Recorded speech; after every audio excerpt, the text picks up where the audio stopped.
Hola, ¿qué tal? Bienvenidos a Desafío. El día de hoy hemos invitado a la doctora Feggy Ostrowski, quien es directora del Laboratorio de Neuropsicología de la Facultad de Psicología de la UNAM, para hablar, pues, de uno de los temas más apasionantes que existen. Nada más y nada menos que la inteligencia. Feggy, dinos de qué está hecha esta gran cualidad humana. Fíjate que la inteligencia es un concepto que todos entendemos, pero es difícil de definir.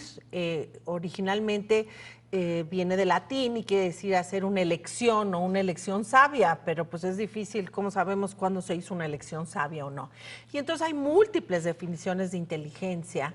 Podemos decir que es la capacidad de aprender, algunos dicen no, es la capacidad de aprender rápido, otros dicen es la capacidad de solucionar problemas, y entonces hay múltiples definiciones, pero podemos decir que la inteligencia es la fuerza que mueve al mundo y la creatividad es la fuerza que lo hace girar. Entonces está mezclado la inteligencia y la creatividad.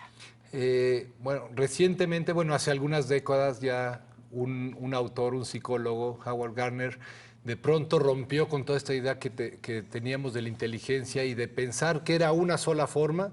De pronto nos dijo, no, hay muchas inteligencias y cada quien destaca en lo suyo. ¿Qué es esto de las inteligencias múltiples? ¿Cómo lo entendemos? Fíjate que actualmente en psicología no se habla, no se pregunta a uno qué tan inteligente eres, sino en qué eres inteligente. Y ese es un enfoque muy importante en la educación porque todos sabemos que hay múltiples tipos de inteligencia. Hay gente que tiene una inteligencia verbal, que es muy bueno para las palabras, pero hay otros que son muy buenos para el movimiento físico, como el Chicharito, por ejemplo, que mete tantos goles. Claro. Y esa sería la inteligencia kinestésica. Hay inteligencia espacial, como la de los arquitectos o lo de los pintores. Hay inteligencia intrapersonal, que son estas gentes que tienen una enorme introspección acerca de sus sentimientos. Por ejemplo, el Dalai Lama, que estaría hecho como por la inteligencia espiritual. O sea, hay una inteligencia espiritual, digamos, que Exacto, hay sí. una inteligencia espiritual. Y entonces el objetivo es que tú, la felicidad, que es lo que todo mundo queremos adquirir y llegar, tiene que ver con que podamos ejercer estas virtudes o habilidades y este tipo de inteligencias, en la medida que la puedas ejercer y desarrollar, pues te vas a sentir más pleno y más contento. Si todos somos inteligentes en al menos una de estas áreas, o todos tenemos esta posibilidad de destacar, eh, ¿existe una forma de potenciar esa habilidad, ya sea en esa inteligencia o en alguna otra? ¿Hay alguna forma de llevar nuestra inteligencia a otro límite? Mira, yo concibo la inteligencia como una jugada de póker. No todo el mundo tenemos las mismas cartas, pero finalmente es un juego en donde te puedes salir por el azar. Sí es cierto que hay gente más inteligente, gente que resuelve problemas más rápido, gente que aprende muy rápido y tiene que ver con tu genética, con los genes que heredas y con cómo está organizado tu cerebro. Pero finalmente lo que es importante es cómo vas a jugar esa partida de póker. Y la estimulación medioambiental tiene mucho que ver en que desarrolles toda tu potencial.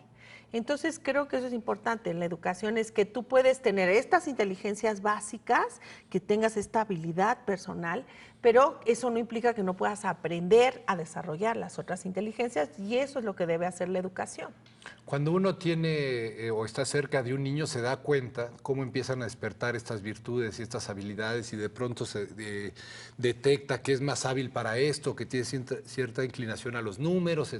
¿Qué recomendarías tú a la gente que está en contacto, maestros, padres, etcétera, con los niños para que los niños despierten o lleven más allá esa capacidad? Bueno, yo creo que es la aceptación y la estimulación, la aceptación de estas habilidades, no decir, hijo, qué tonto eres para dibujar, porque eso finalmente limita estas potencialidades y hay periodos críticos. Las neurociencias saben que hay periodos sensibles o críticos donde debes estimular.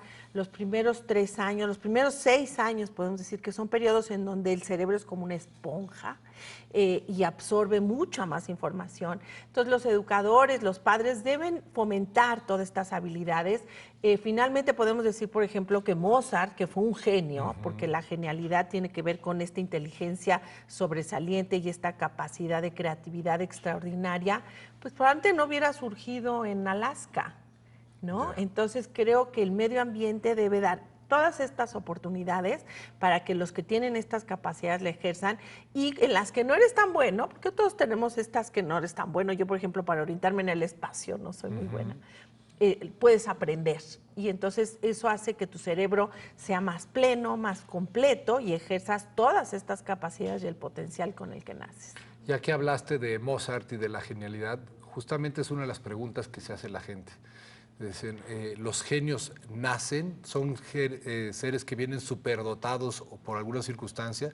¿O realmente podríamos pensar que si sumamos factores en un niño que ya venga con cierta capacidad, podríamos crear un genio en alguna disciplina en particular? Mira, yo creo que es difícil crear genios tal cual como decimos, porque requieres de una inteligencia sobresaliente, más allá de lo normal. Esta partida de póker tiene que ver con puros ases cuando naces, pero también requiere de creatividad. Hay creatividad ordinaria, como cuando haces una receta de cocina y le agregas algo o haces un vestido y le pones un gran moño. Esa es creatividad ordinaria. Entonces los genios no solo requieren de inteligencia sobresaliente, de una creatividad excepcional, pero también la capacidad de resolver problemas y de estar en un medio que quiera que esos problemas se resuelvan, como el caso de Mozart, ¿no?